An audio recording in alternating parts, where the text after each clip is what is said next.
आपने क्या स्किन के पैटर्न में क्या चेंज तब्दीली आते हुए देखी है जो कि आपको लगता है कि इसको एड्रेस करना चाहिए? एक बात याद रखें, skin is the largest organ of the body. Intestine, stomach, सब कुछ स्किन ने बचाया हुआ है। Skin is the most important organ. जब आपने लेजर किया तो वो बाल फिर वापस आते हैं? औरतों में पॉलीसिस्टिक ओवरीज बहुत होती है, पीसीओज के, इस वजह से चेहरे पे और जिस्म पे बाल बहुत आते हैं। हार्मोन ठीक है और उनके या खराब थे तो दवाई से ठीक हो गए, उनका जब हम एक दफा लेजर करते हैं में आगे बाद फॉरएवर बाल चले जाते हैं। अस्सलाम वालेकुम, उम्मीद करती हूँ आप सब लोग खैरियत से होंगे। पेन रिलीफ सीरीज़ की आज के एपिसोड में हम आपको वेलकम करते हैं। आज हमें जिन डॉक्टर ने ज्वाइन किया है वो उनके father is the founder of skin और डर्मेटोलॉजी इन पाकिस्तान। अपने फादर की लेगेसी को आगे लेकर चलते हुए अपनी इस फील्ड में 45 ईयर्स से ज़ायद अरसे से अपनी खिदमत सर अंजाम दे रहे हैं। आप लोग, मैं अभी उनका नाम लूँगी, आप में से आधे से ज़्यादा हमारी ऑडियंस कहेगी हम उनको जानते हैं। हमारे किसी ना किसी घर में इन ने फैमिली मेम्बर ने इनसे रब्ता किया है। Professor Atif Kazmi, thank you so much sir. आपने अपने इतने बिजी शेड्यूल में से, अपनी पढ़ाई में से, अपनी क्लिनिक में से, अपनी इतने उसमें से हमारे लिए टाइम निकाला, हमारे नाजरीन के लिए टाइम निकाला। सबसे पहले तो हम आपके बहुत शुक्रगुजार हैं। आपका शुक्रिया, आपने इनवाइट किया प्रोग्राम में। आपका बहुत शुक्रिया। डॉक्टर आतिफ काज़मी, आपने बताया कि आप 45 ईयर्स से ज़्यादा अरसे से कर रहे हैं। हमारे जो नाजरीन देख रहे हैं वो भी इस बात से इत्तेफाक कहीं ना कहीं करते होंगे, कोई ना हर घर में आपका पेशेंट मौजूद ज़रूर होगा। तो आपने अपने इस साल के तजुर्बे में आपने क्या स्किन के पैटर्न्स में क्या चेंज तब्दीली आते हुए देखी है जो कि आपको लगता है कि इसको एड्रेस करना चाहिए? बिस्मिल्लाहिर्रहमानिर्रहीम। आपने ये 45 साल की जो बात की, तो मैंने 1980 में किंग एडवर्ड से ग्रेजुएट किया और अब 2025 से तो 45 साल हो गए। और मेरे वालिद लेट प्रोफेसर ग़ुलाम शबीर, उन्होंने स्किन शुरू की पाकिस्तान में। तो मैं अगर ये कहा जाए कि जेनेटिकली बॉर्न डर्मेटोलॉजिस्ट हूँ। मुझे लोग बड़े कहते हैं कि आप सर्जन क्यों नहीं बने, गायनेकोलॉजिस्ट क्यों नहीं बने, मेडिसिन में और किसी और फील्ड में। मैंने कहा जी कि मेरे में तो जीन्स ही डर्मेटोलॉजिस्ट की थी, तो मैं और कहीं जा ही नहीं सकता था। मेरे 2 बेटे हैं, 3 बेटे हैं, 2 बेटे डर्मेटोलॉजिस्ट हैं। तो मेरा मतलब ये फिर वो लेगेसी कंटिन्यू करती है, एक वाले से मेरे में, मेरे से मेरे बच्चों में। तो जो आपका क्वेश्चन है, एक बात याद रखें, skin is the largest organ of the body. ये तो आप मानती, सर से पाँव तक स्किन ही स्किन है। अगर स्किन ना होती तो कोई सर्वाइवल ना होता, लोग जल्दी मर जाते। अंदर प्रोटेक्शन है ना होती, liver, kidney, heart, lungs, intestine, stomach, सब कुछ स्किन ने बचाया हुआ है। Skin is the most important organ. ठीक है जी। अब एक यानी चलते हुए बात करता चलूँ, जब किसी लड़की का प्रपोजल आता है या लड़के का, तो apart from other things, family के, तालीम के, बच्चे को सबसे पहले चेहरा देखा जाता है। कभी किसी ने कहा रिश्ते के वक्त के एक्सरे टेस्ट करके दिखाओ बच्ची का, इसका टोटल ल्यूकोसाइट अकाउंट कितना है, इसके लिवर फंक्शन टेस्ट करके दिखाओ, इसका किडनी के टेस्ट कराओ। कभी रिश्तों पे ये नहीं कहते। तो चेहरा कितना इंपॉर्टेंट बन जाता है, स्किन ऑफ द फेस। और इसको कहती है the skin of the face is the passport to the society. हम चेहरे से पहचाने जाते हैं। आप आज आएंगी, मैं आपका चेहरा देखूंगा, आप ग्लो कर रहे हैं, मैं कहूँगा भाई वाह आज तो बड़ी खुश लग रही हो, क्या बात है, क्या घर में हुआ, माशाल्लाह कोई इम्तिहान में टॉप किया है, कोई खुशी देखी है। एक दिन मैं आपको देखूंगा, आप बड़ी मुझे लगेंगी डल डल सी है, मैं कहूँगा क्या बात है रूज आज तो बड़ा लग रही हो, डिप्रेस हो। हाँ जी डॉक्टर साहब फलाना मसला। तो वो जो बॉडी लैंग्वेज, एक अंग्रेज़ी का लफ्ज़ है ना, लोग कहते हैं मैं इसकी बॉडी लैंग्वेज देख के पहचानता हूँ। वो कोई बॉडी लैंग्वेज, बंदा डांस तो नहीं कर रहा होता या टांगे या बाजू तो नहीं ला रहा होता, वो चेहरे से पता करता है। मैं आपका चेहरा देखूँगा, मैं जज कर जाऊँगा। मैं आपका चेहरा देखूँगा, मैं बता दूँगा कि आज आपका मूड कैसा है, आप आज कैसा फील कर रही। सो कितनी इंपॉर्टेंट है स्किन फेस की, ये अब आप सोच लें। सबसे इंपॉर्टेंट ये रिफ्लेक्ट करती है हर चीज़ को, ये हर चीज़ को। यानी अगर आपने कहीं जाना है तो हर शख्स ने इसको, स्किन को देख के कहना है हाँ भाई ये तो माशाल्लाह बहुत फ्रेश है, बड़ी गुड लुकिंग है। अगर पिंपल्स निकल आएँ चेहरे पे, छाइयाँ पड़ जाएँ चेहरे पे, हल्के पड़ जाएँ, बाल गिरने लग जाएँ सर से, बंदा का वीक चेहरा अंदर को चला जाए, तो सारे बंदे कहेंगे ये तो शक्ल से बीमार लग रही है, इसके तो प्रॉब्लम है बंदे की, औरत की। तो आपने जो बात की है 45 ईयर्स अगो, और अब वो मेरे ज़माने में या मेरे वालिद के ज़माने में खाली क्रीमों का इस्तेमाल होता था चेहरे पे। आप आए मेरे पास, डॉक्टर आतिफ मेरे निशान पड़े हुए हैं, तो मैंने क्या कहना, चेहरे पे अरूज ये आप ट्यूब लगा लें, सुबह शाम क्रीम लगा लें, गोली। अब ख़त्म होगी बातें वो। अब तो botox, fillers, laser, thread, PRP, exosome, stem cell therapy, facial rejuvenation, hydra facial, HIFU. अब तो आप आए, नाक उल्टा है तो सीधा कर देंगे, नाक बैठा हुआ खड़ा कर देंगे, नाक चौड़ा है पतला कर देंगे। अब तो लड़कियां कहती हैं डॉक्टर साहब, डॉक्टर आते हैं मेरे अपर लिप को बाहर निकालना है, हम उसमें सिलिकॉन डालते हैं, अपर लिप बाहर आ जाता है, फिलर डालते हैं। एक लड़की कहती है मेरी आईब्रोज़ को ऊंचा कर दें, मेरी आईब्रोज़ बहुत आंखों के पास हैं, हम आईब्रोज़ में फिलर डाल के आईब्रोज़ को ऊपर तक ले जाते हैं। सो अब जो औरत, मर्द, ये खाली औरतें नहीं, मर्द भी अब ऐसे हैं, मर्द भी कराते हैं, जो जैसा कहेंगे हम आपका चेहरा बना देंगे, जिस तरह आप कहेंगे। तो वो ज़माना जो आपने पूछा, और आपने मुझे कहा था पहले क्वेश्चन में कि जी उसमें और इसमें आप क्या देख रहे हैं, तो अब ये है कि इसको कहते हैं कॉस्मेटोलॉजी, एस्थेटिक डर्मेटोलॉजी। अब सारी एस्थेटिक आ गई है। इसका नाम मतलब क्या हुआ कि वो ज़माना जो हमारा था, जब मैंने पास किया या मेरे वालिद अल्लाह बख्शे होते थे, उस ज़माने में जो ट्रीटमेंट थी वो क्रीम्स, लोशन, जेल्स और ट्यूब्स और टैबलेट्स के साथ थी। अब 90% चीज़ें क्या हैं, वो कॉस्मेटिक हैं, एस्थेटिक आ गई। अब आप मेरे पास आएंगी, डॉक्टर आते मेरी आईब्रोज़ को बना दें अच्छा सा, डॉक्टर आते मेरे चेहरे पे बाल हैं, मेरे चेहरे के बाल ख़त्म करने हैं, डायोड लेज़र से हम वो कर देंगे। पूरी बॉडी, या मैं नाम तो नहीं ले सकता, जितनी भी एक्ट्रेसेस और जितनी मॉडल्स हैं सब मेरी पेशेंट्स हैं, मेल फीमेल दोनों।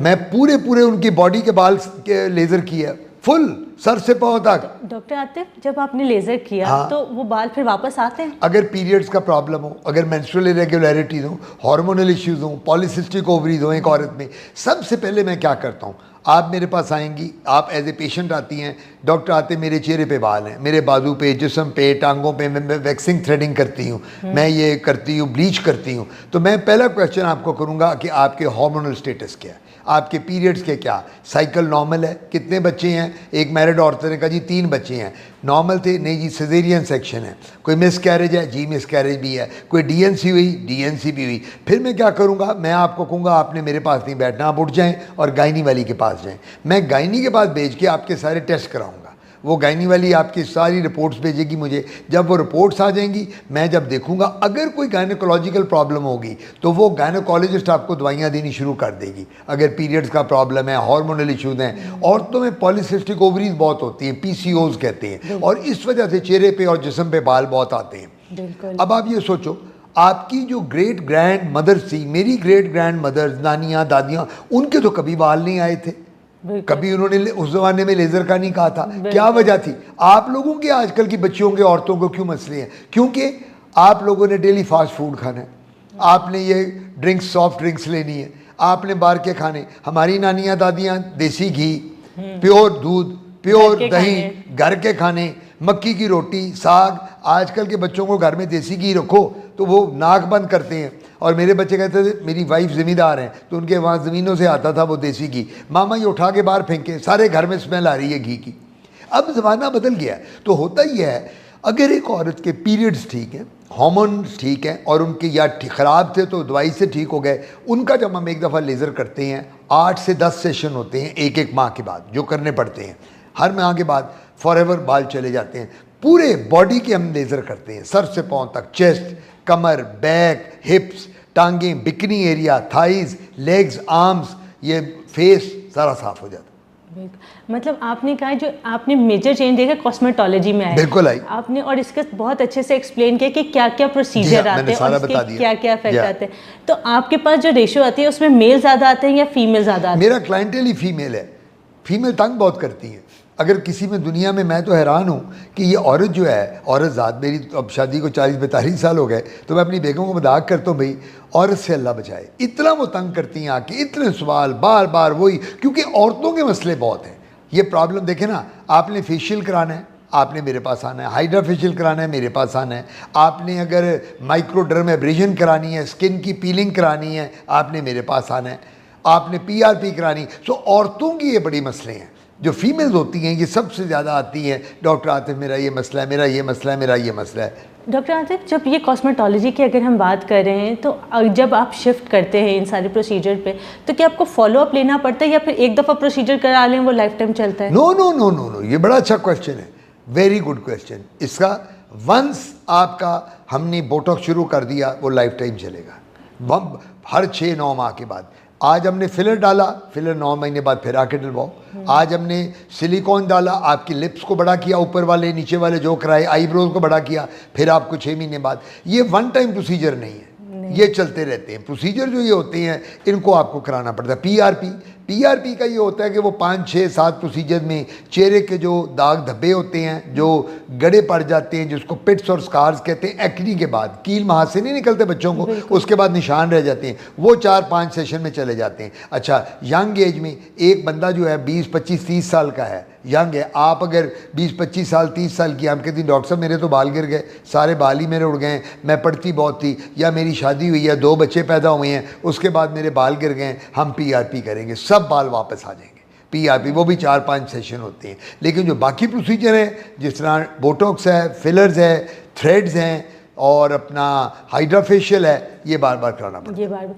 अच्छा, आपने ये बहुत प्यार किया, पोस्टमार्टम स्टेज में औरतों के बाल, औरतें गंजी नहीं होती लेकिन उनके बाल बहुत गिरते हैं, तो पीआरपी से उनका वॉल्यूम बालों का बढ़ जाता है या फिर उनका ओवरऑल लेंथ बढ़ती है? नहीं, नॉट ओनली वॉल्यूम। देखिए, औरतों के पोस्टमार्टम में तो गिरेंगे क्योंकि बच्चा पैदा हुआ।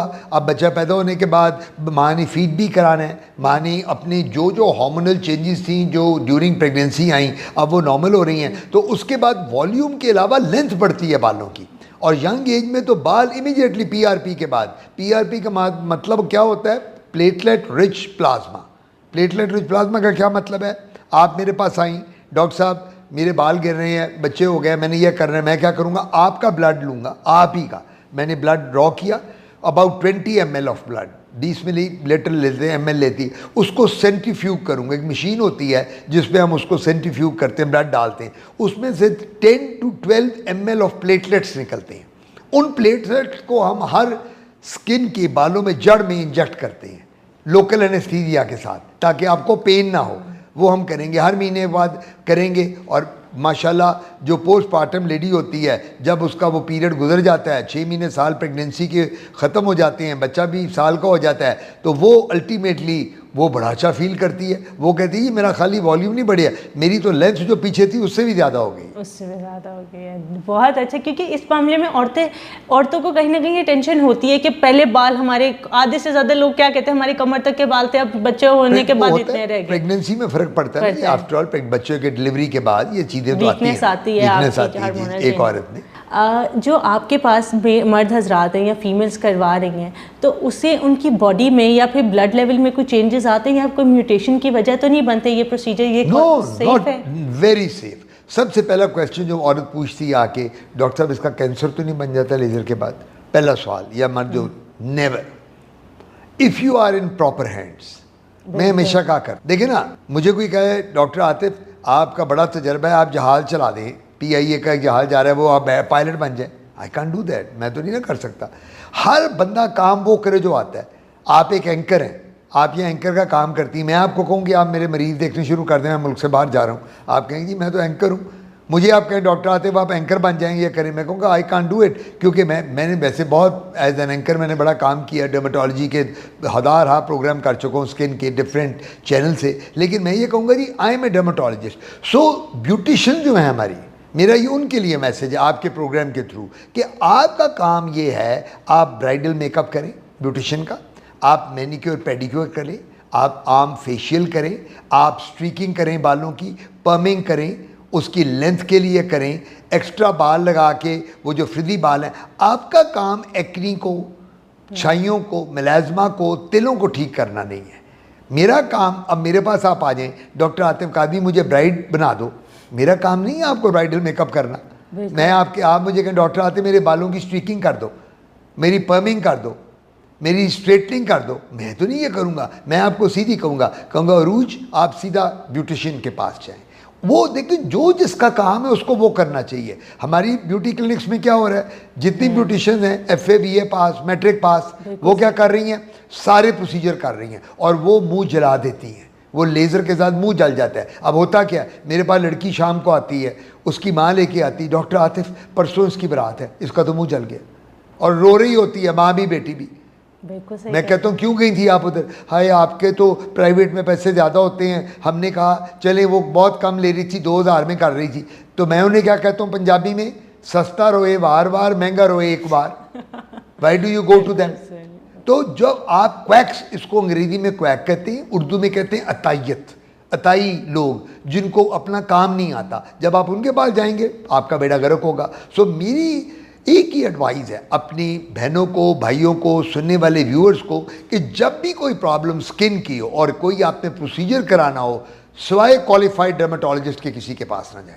अच्छा, अब मुझे कई लोग कहते हैं, मैं बल्कि इससे बेहतर आप मुझसे क्वेश्चन पूछें, मैं वही क्वेश्चन आप कोई पूछ के अपने आप को बता रहा हूँ, क्योंकि मैं तो अब इतने प्रोग्राम कर चुका हूँ। वो कहते हैं डॉक्टर साहब किस तरह पता चलेगा कि क्वालिफाइड कौन है? ये कहते हैं लोग।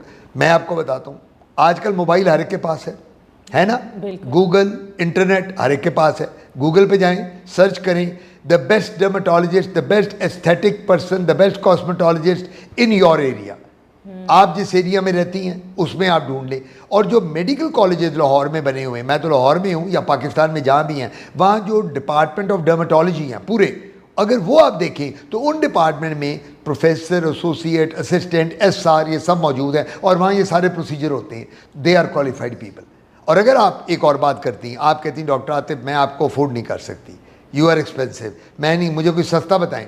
गो टू द हॉस्पिटल, जो ये पब्लिक सेक्टर हॉस्पिटल है, सब में प्रोसीजर हो रहे हैं 50% डिस्काउंटेड रेट्स पे। मैं अगर 10,000 ले रहा हूँ वो 5,000 लेंगे, मैं एक प्रोसीजर का 15,000 लेता हूँ वो 7,000 लेंगे।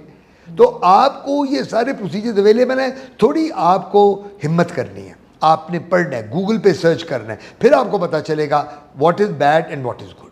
Thank you so much doctor Atif, इतना अच्छा और इतना डिटेल में, और आपने इतना आसान अल्फाज में समझाया कि मुझे लगता है जो कि अब ये देखेंगे ना तमाम ख़वातीन, मर्द, और आजकल जो यंग जनरेशन है ना, जो 20 से 25 है, उनका रिश्ते भी आने वाले होते हैं, उनके शादियों का भी टाइम होता है, पढ़ने भी जा रहे होते हैं, तो ये उनके लिए बहुत फ़ायदेमंद है। और आपने बहुत प्यारी बात की है, जो कंक्लूजन की कि सर्टिफाइड लोगों के पास जाएँ और उनको अपने, जो आपने कुंजी बता दी कि उनको ढूंढने का तरीका क्या है, हमें यही नहीं पता होता कि काबिल लोग ढूंढने कैसे।